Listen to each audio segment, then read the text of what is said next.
There are stories buried so deep in the soil of the American South that even time itself seems afraid to unearth them. One of those stories begins with a single name, whispered in terror across the low-country rice fields of South Carolina. Silas, the Silent. A man born into bondage, stripped of his voice as a child, and later accused of committing the most chilling string of revenge attacks in plantation history. 8 men, all powerful, all untouchable, left alive, but mutilated with surgical precision. No witnesses, no screams, only silence. And behind that silence, a purpose so cold, so deliberate, that even generations later, historians still can't decide if Silas was a monster, or a man who finally made his tormentors feel what it meant to be powerless. What really happened in those locked rooms between 1836 and 1847? Was Silas a ghost of vengeance, or the brutal consequence of a system that devoured its own humanity? Before we descend into the darkness of this forgotten chapter of history, take a second to hit like, subscribe, and turn on notifications.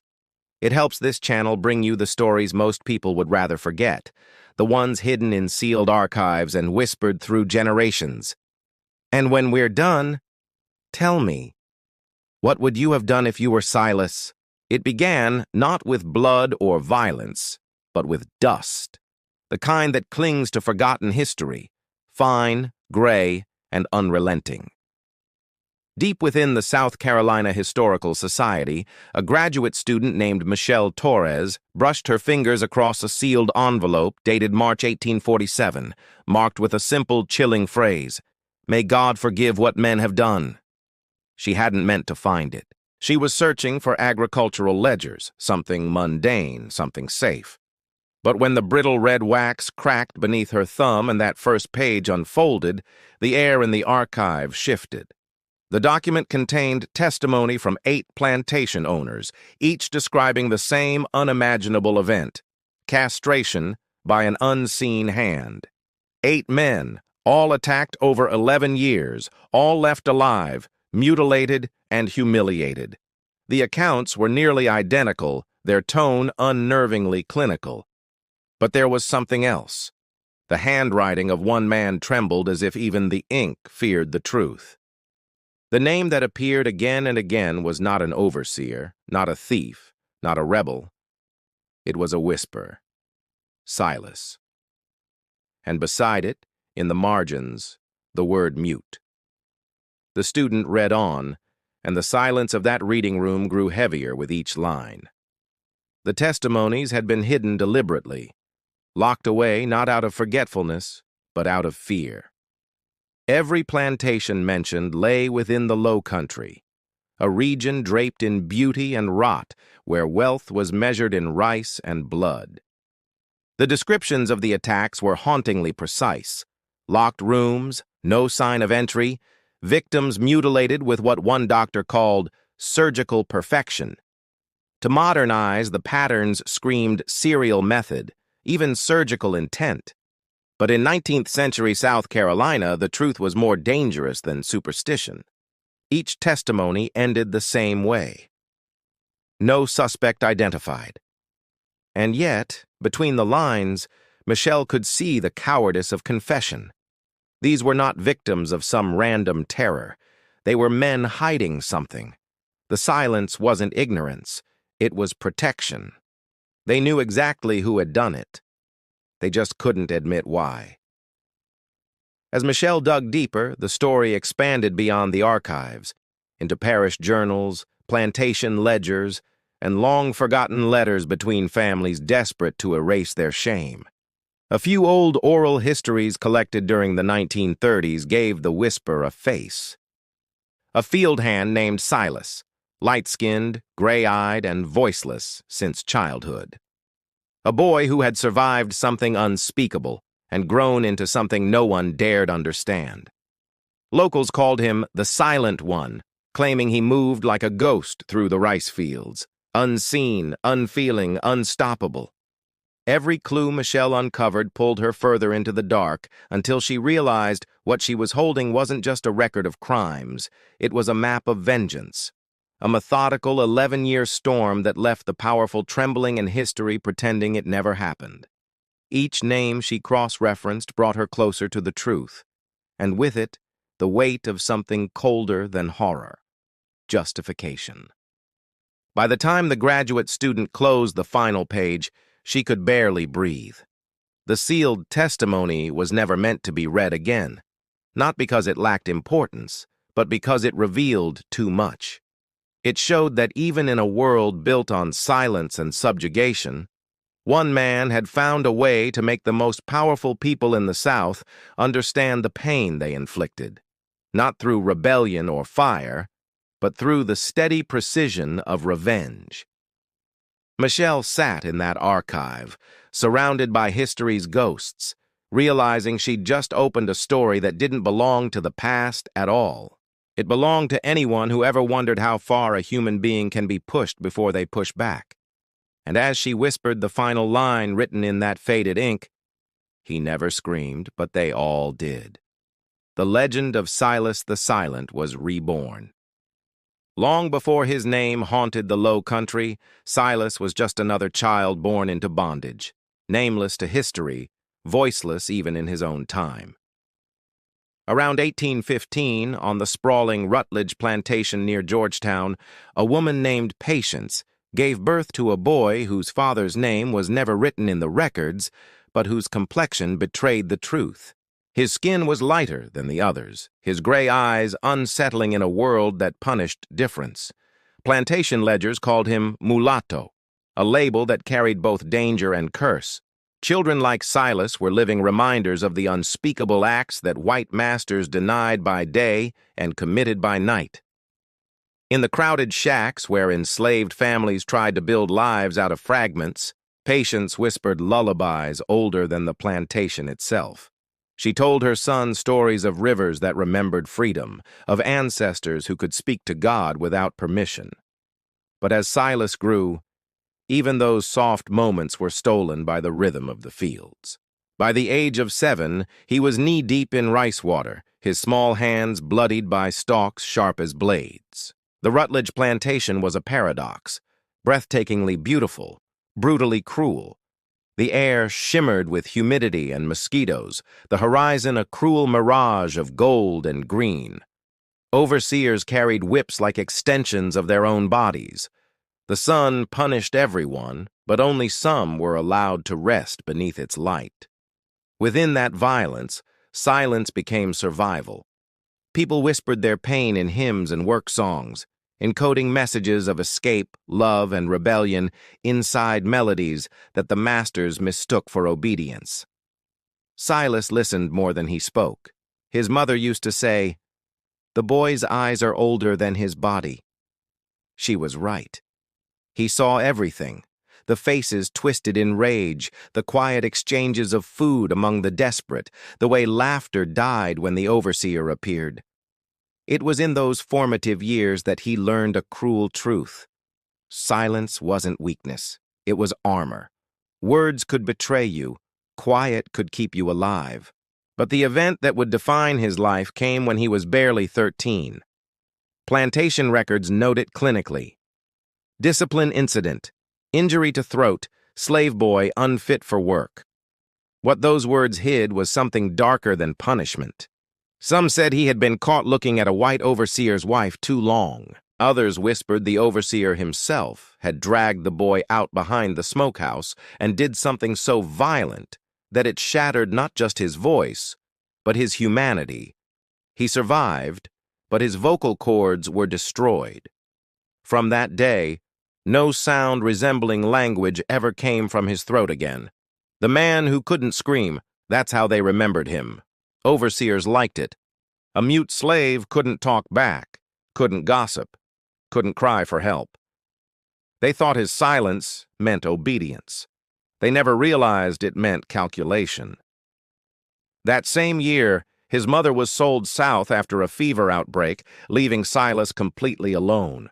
Whatever remained of the boy that had once looked toward the sky for mercy, It died the day her footsteps faded down the road. By 15, Silas had become a ghost among the living.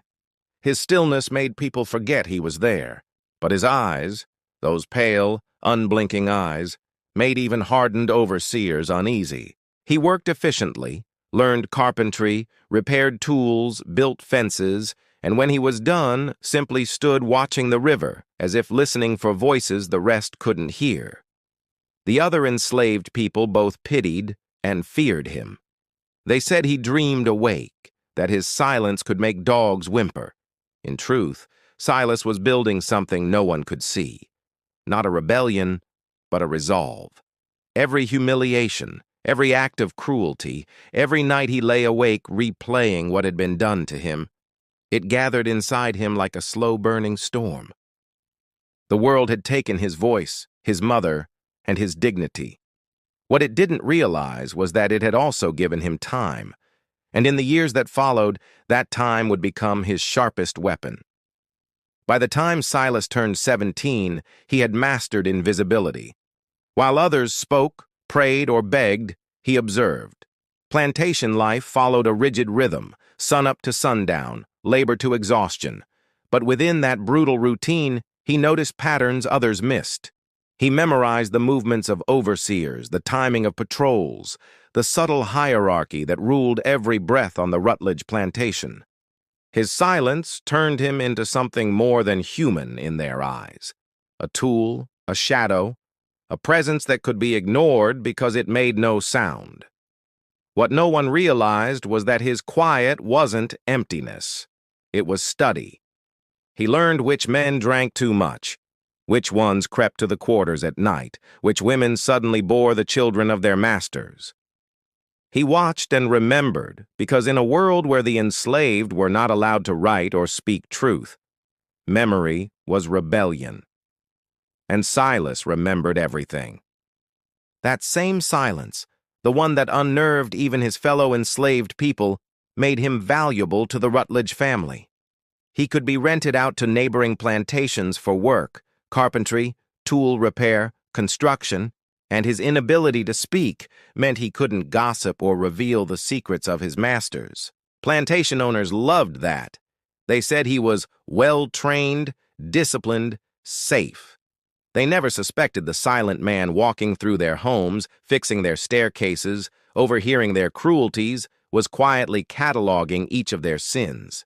To them, he was nothing more than moving property, a faceless laborer. To Silas, they were names on a growing list written not on paper but in pain.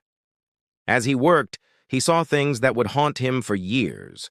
Girls no older than 12 dragged into barns, boys beaten senseless for looking the wrong way, women forced to smile through horror. He could not cry out, but he could watch. And he did, with eyes that no longer saw humanity in the men who claimed to own it. It was during one of those rented jobs, fixing a rice mill on a neighboring plantation, that the first spark of something darker ignited inside him. The owner, a man named Nathaniel Grayson, treated him like a pet. Gentle in public, grotesque in private. Grayson was young, charming, married, the kind of man Charleston society admired. But Silas saw the cracks. He saw the way Grayson looked at the enslaved boys, the way he used his power under the cover of darkness, the way shame never touched his smile. Silas worked late into that humid evening, his throat aching, his heart burning with a rage he couldn't voice. When Grayson left the mill that night, his boots crunching on gravel, Silas's reflection in the dark glass looked back at him, calm, unreadable, already deciding something that would change history. That night, a line inside him finally broke, and in its place something new was born, cold, deliberate, and patient. For the next 2 years, Silas became both servant and specter. He moved between plantations like a shadow passed from one abuser to another, never seen for what he truly was. While others prayed for mercy, Silas learned to wait. He built traps in his mind, replaying every humiliation, every scream swallowed by night, until vengeance became his language.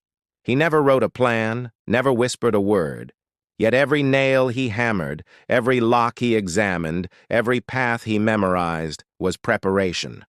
In a world that saw him as voiceless, and he had found a new voice, one that would soon speak through action, through terror, through the kind of silence that makes even the guilty tremble. The boy who watched had become the man who would make them remember. And when the first scream tore through the still night of 1836, it wasn't his. It was August of 1836, the kind of suffocating Carolina night where even the moon seemed to sweat. The rice fields shimmered like black glass beneath a sky heavy with heat and secrets. Inside the Grayson plantation house, everything was still, the kind of stillness that pretends to be peace. Nathaniel Grayson had retired to his bedroom after visiting the tool shed, where a mute field hand from the neighboring Rutledge estate had been locked for the night. He'd told his wife the boy was there to fix a rice mill. What he didn't say, what he could never say, was why he'd gone to that shed after dark. When the sun rose the next morning, his wife's screams shattered the silence. She found him conscious but drenched in blood, his body mutilated in a way that would strip him of the very manhood he had once used as a weapon. The doors were locked from the inside, the windows sealed, no sign of forced entry, no intruder to blame, just a man broken beyond words, and somewhere across the fields, a silent worker returning to his duties as if nothing had happened. The investigation was chaos. Sheriff Benjamin Carr scoured the property, interrogating every enslaved person he could find. Whips cracked, threats echoed, but no confession came. The enslaved people knew better than to speak. Silence in their world was survival. The doctor who treated Grayson described the wound as executed with surgical precision, a detail that should have terrified everyone but instead was ignored, buried under pride. Grayson refused to name suspects. How could he? To admit who had been on his property that night would mean admitting what he had done. And to whom? Southern honor dictated silence, even at the cost of justice. And so the first incident was declared a mystery, a bizarre act of violence with no motive and no perpetrator. The official report used the same phrase it always did: discipline disturbance suspected. The irony, of course, was cruel. This time it wasn't the enslaved who were being disciplined, it was the master. Back on the Rutledge plantation, Silas's life continued as if untouched. He rose before dawn, labored in the fields, kept to himself. To anyone watching, he was the perfect worker, obedient, silent, unremarkable. But behind those gray eyes, something methodical was taking shape. He had discovered a terrifying truth, that the people who claimed absolute control could bleed just like anyone else. He hadn't killed Grayson. He hadn't needed to. The act was enough.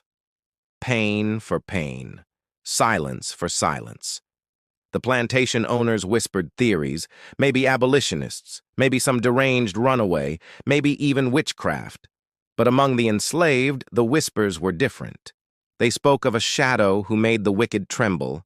They said a man with no voice had found a way to speak for all of them.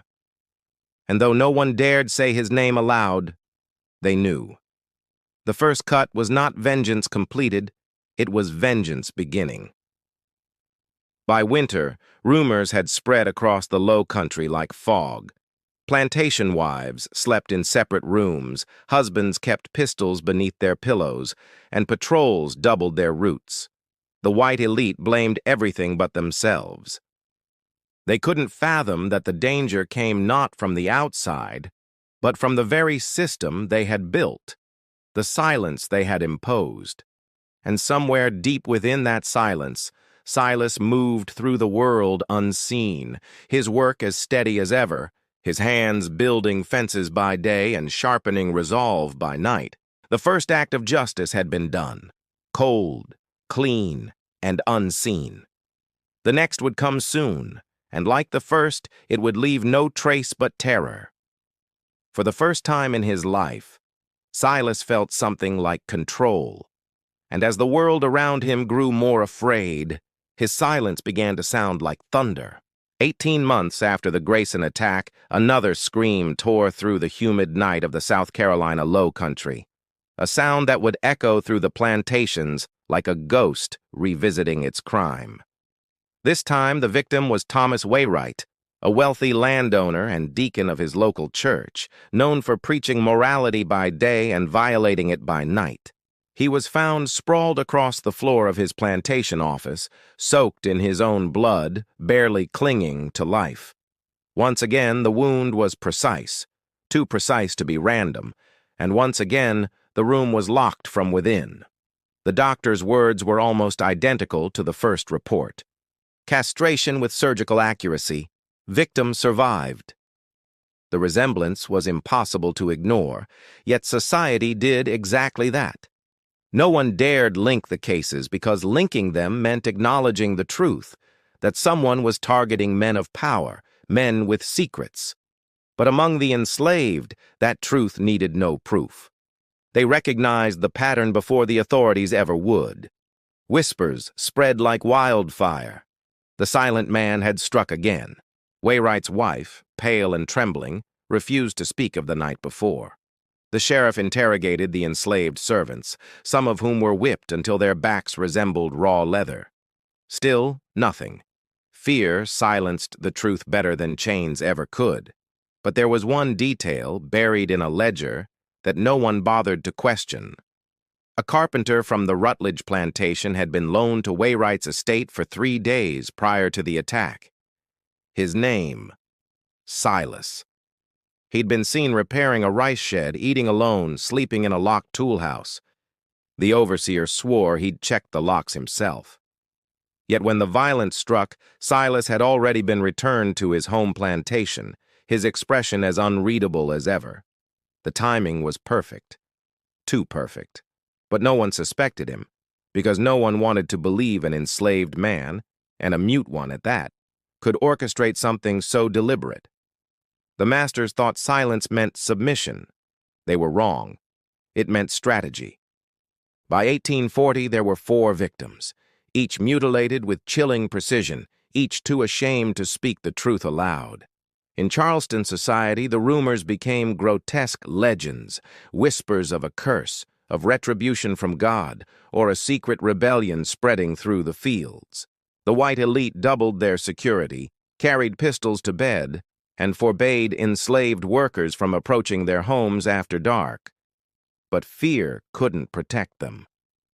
Each time they tightened control, the attacks adapted. It wasn't random. It was methodical. Every man targeted had one thing in common. He had borrowed a worker from the Rutledge plantation shortly before his assault, and every one of those borrowed workers had been Silas. Yet no one connected the dots. The truth sat in front of them like a snake in the grass, still, patient, waiting to strike again. Meanwhile, inside the quarters, enslaved families spoke his name in hushed tones, not in fear, but in awe. For the first time, someone was making the masters feel what they had made others feel: powerless. The white press called it the work of a madman. The enslaved called it justice. But justice in chains is never clean. Silas wasn't celebrated. He was respected in the way storms are respected, feared and inevitable. No one dared approach him. Even those who worked beside him sensed something shifting behind those gray eyes. He no longer seemed like a man, but an omen, a walking silence that carried judgment in its shadow. And yet, as he labored beneath the punishing sun, his every movement remained precise, unhurried, the rhythm of someone who knew his purpose. Plantation owners began to sense that something unnatural was happening, though they refused to admit it aloud. They spoke of divine punishment and ghost stories, but never of their own guilt.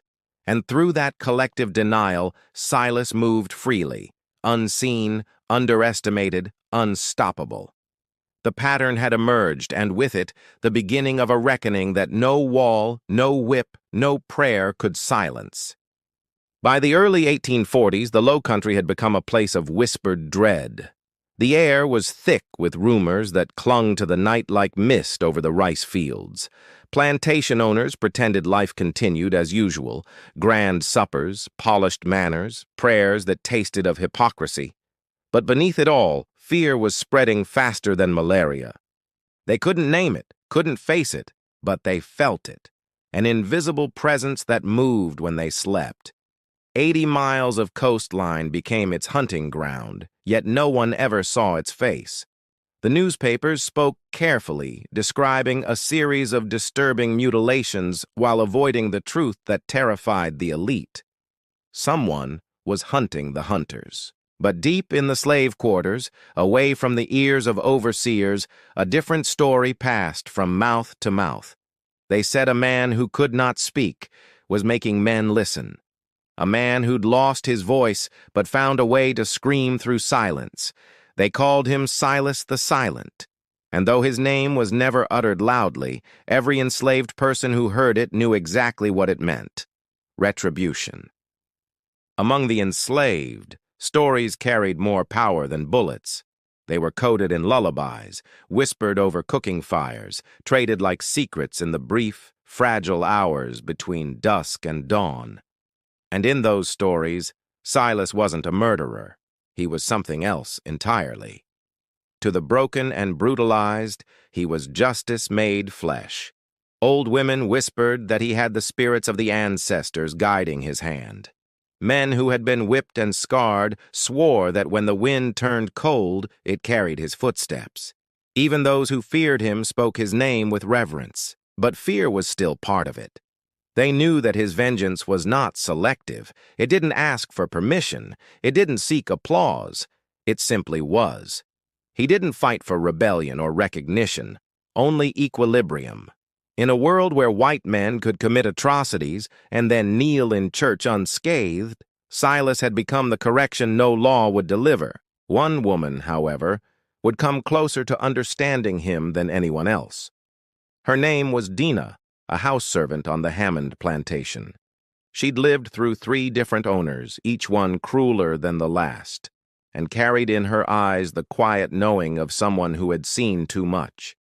It was Dinah who first saw Silas move like a shadow up the stairs on the night Charles Hammond was attacked. She'd risen in the dark for water when she heard the faint creak of a floorboard. Candle in hand, she peered through the gloom and saw him, calm, deliberate, almost spectral, slipping through a locked door that should have been sealed. Every instinct screamed for her to cry out, but she didn't. Maybe it was fear. Maybe it was recognition. She knew what Hammond did to the women in the quarters. She knew the screams that never reached daylight, and so she stayed silent, letting justice pass her by like a cold wind through the hall. When dawn came and the screams began, Dinah stirred the kitchen fire, her face expressionless. The man who could not speak had spoken for them all. In the months that followed, the story of the Silent One grew beyond truth, shaped by both reverence and terror. The enslaved began to find a strange kind of hope in it. Not that Silas would save them, but that someone, somewhere, had made the powerful bleed. Yet for Silas, there was no triumph.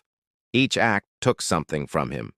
His eyes grew darker, his frame thinner, his silence heavier. He no longer looked at people, only through them, as though he was already halfway gone. Even those who admired him began to avoid his gaze, afraid of what they might see reflected there. He wasn't just avenging the enslaved anymore. He was becoming a legend, and legends are lonely things.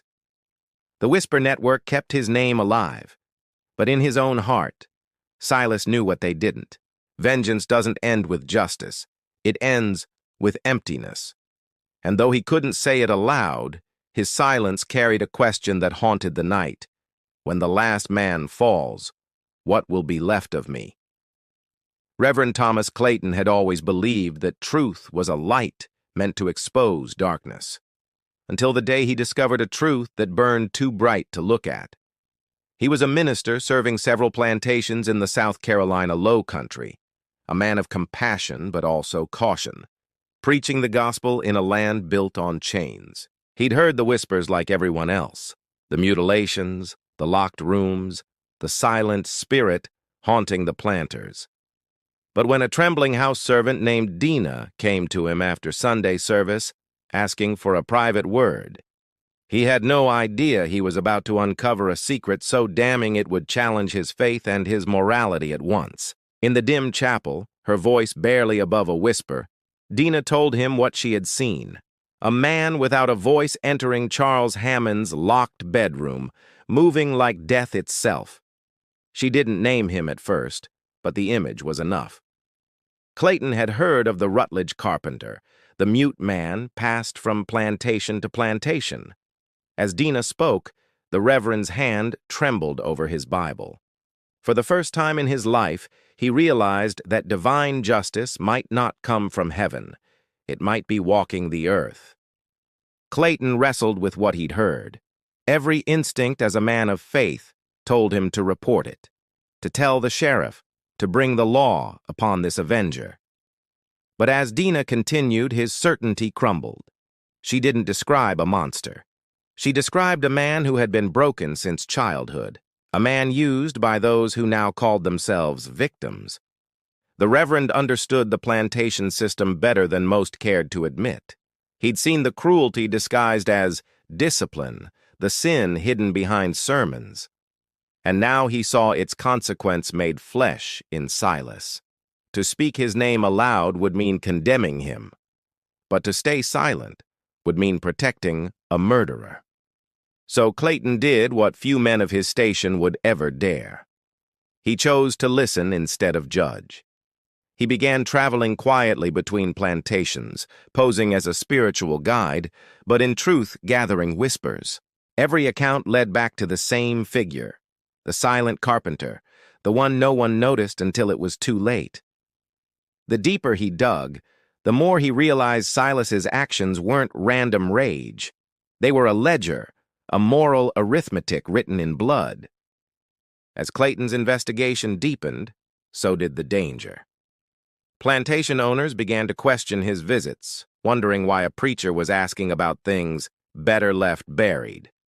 One evening, a committee of men, landowners, politicians, the kind who never dirtied their own hands, summoned him to Georgetown. Their warning was as polite as it was threatening. "You are here to save souls, Reverend," one of them said, "not stir them." They told him that curiosity could be mistaken for sympathy, and sympathy in this world could be fatal. Clayton left that meeting with sweat cold on his back, realizing that the true sin of the South wasn't in its cruelty. It was in its silence.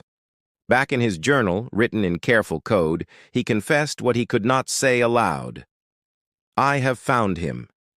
He is called Silas. His crimes are unspeakable, yet I cannot condemn him. For the law that would hang him was written by the same hands that broke him." The Reverend's faith was unraveling thread by thread, caught between the God he preached and the devil the world had made of a man who'd simply had enough. From that moment on, Clayton carried two burdens, his sermons and his secret. He continued preaching forgiveness on Sundays, but each word tasted bitter in his mouth. He visited Silas once, under the pretense of delivering supplies to the Rutledge plantation. He found him working alone, silent as ever, eyes dark and distant. For a moment, Clayton wanted to speak, to offer salvation, to beg him to stop. But something in Silas's stare froze him. It wasn't hatred he saw there. It was sorrow, deep and ancient, like the grief of a man who'd already seen the end of the world. Clayton left without saying a word. In his journal, he wrote a final line before closing it for good. "I cannot save him. Perhaps he was never meant to be saved.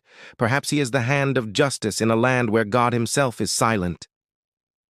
The Reverend never spoke of Silas again, but the truth he carried would haunt his prayers forever. For even a man of faith can recognize when judgment wears human hands. The summer of 1847 arrived with an oppressive stillness, as if the low country itself was holding its breath. 7 men of power had already fallen. 7 legacies tarnished by whispers of shame and mutilation. The plantations were fortresses now. Windows were barred, doors reinforced, and guards patrolled through the night. But fear has a way of blinding the arrogant. The final target, Jonathan Caldwell, was one of the wealthiest and most ruthless landowners in South Carolina, a man whose cruelty was legend even among the cruel. He owned over 300 enslaved souls, and his punishments were theater. To him, pain was proof of authority. When the other plantation masters began living in fear, Caldwell laughed, calling the mysterious attacks ghost stories for guilty men. But that laughter would be his last act of arrogance. On a night soaked with rain, thunder rolling like distant cannon fire, Silas came for him. Not as a ghost, not as a rumor, but as the reckoning that had been building for 11 long years. The storm masked everything: the footsteps, the locks turning, the creak of the floorboards. Caldwell sat at his desk, drunk on whiskey and entitlement, unaware that the man he had once bought and lent out for labor stood just beyond the candlelight. Silas had learned from each act before, every escape, every weakness, every mistake, and now his method was flawless. When the lightning flashed through the window for a brief instant, Caldwell saw him, a face pale with rain, eyes gray and hollow, no emotion, no joy, no rage, only finality. He tried to reach for the pistol on his desk, but Silas was already behind him. There were no words, no sounds, just the wet rhythm of breath and heartbeat.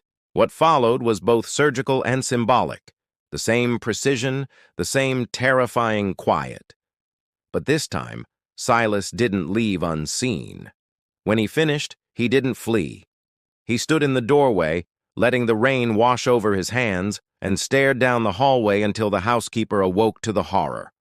For the first time, Silas allowed himself to be witnessed. He wanted them to see. By morning, the Low Country was paralyzed. The sheriff arrived to find Caldwell still alive, babbling incoherently, eyes wide with terror. Every door and window was locked from the inside. There was no explanation that made sense. No suspect who could have come or gone without a trace. But among the enslaved, the story spread faster than the storm itself. The Silent One had shown himself. Some said he'd vanished into the swamps. Others swore they saw him walking along the riverbank, head high, unafraid. For the first time, his silence had become louder than any confession. The white elite gathered in their halls, trembling not from superstition but realization that this wasn't random, that it had never been random. They had created him, molded him through decades of cruelty and arrogance. Now he was the mirror they could no longer look away from. Reverend Clayton, upon hearing the news, wrote only 3 words in his journal before closing it forever: the last cut. That night, the rain did not stop. It poured over the rice fields, over the blood-soaked porch of Caldwell's mansion, over the swamps where shadows swallowed truth. Silas was never seen again. Some claimed he drowned crossing the river. Others said he walked into the forest and simply disappeared. But the story refused to die. Years later, when the Civil War tore the South apart, Union soldiers found references to a mute avenger carved into the beams of burned plantation homes. His legend became part of the land itself, a whisper carried by wind and water, a warning that silence can cut deeper than any scream. And as dawn broke over the Low Country that final morning, the storm clouds parted just enough for one sliver of sunlight to pierce through. Somewhere, beneath that pale light, the ghost of Silas the Silent lingered, not seeking forgiveness, not offering comfort, but reminding the living that justice, once awakened, never truly sleeps. When the authorities finally captured Silas, it wasn't through cleverness or force. It was through exhaustion. A fisherman claimed to have found him weeks after the Caldwell attack, lying motionless along the riverbank, half-starved and drenched in mud. He didn't fight when they bound his wrists. He didn't run when they led him through town, shackles dragging against the cobblestone. The crowd gathered in silence, unsure whether to spit, curse, or pray. Even the men who hated him couldn't look him in the eye. There was something too calm, too deliberate in the way he moved. Not the twitch of guilt or fear, but the composure of a man who had already made peace with his fate. They locked him in a Georgetown jail cell under heavy guard and brought in the sheriff, a magistrate, and a preacher. They wanted him to speak, to confess, to beg, to give them something to make sense of the terror he had unleashed. But Silas had nothing left to say. His silence was no longer just absence, it was judgment. Days turned into weeks, and still no words came. They tried everything: starvation, threats, isolation, but nothing broke him. He sat motionless in his cell, his gaze fixed somewhere beyond them, as if he were watching something invisible unfold. The magistrate grew furious, calling him a devil in man's skin. But Reverend Clayton, who had been summoned reluctantly, saw something else. Standing outside the cell, Bible clutched in trembling hands, the Reverend spoke softly, "If you seek forgiveness, I can help you." Silas raised his head, his eyes meeting the Reverend's for a long, unbearable moment. Then he lifted his hand, drew his finger slowly across his throat, and pointed toward the courthouse across the street, the same building where slave auctions were held every month. It wasn't a threat, it was truth. His silence was speaking louder than any sermon ever could. In that single gesture, Clayton understood. Silas didn't need forgiveness. He wanted acknowledgement. He wanted the world to see what it had created. Rumors of his capture spread across the South like wildfire. Some called for execution, others demanded he be burned alive as a warning. But there was hesitation too. Quiet, unspoken, dangerous hesitation. Because to put Silas on trial meant opening the door to the sins of his victims. The plantation owners who had suffered at his hands were still alive, but none of them dared testify.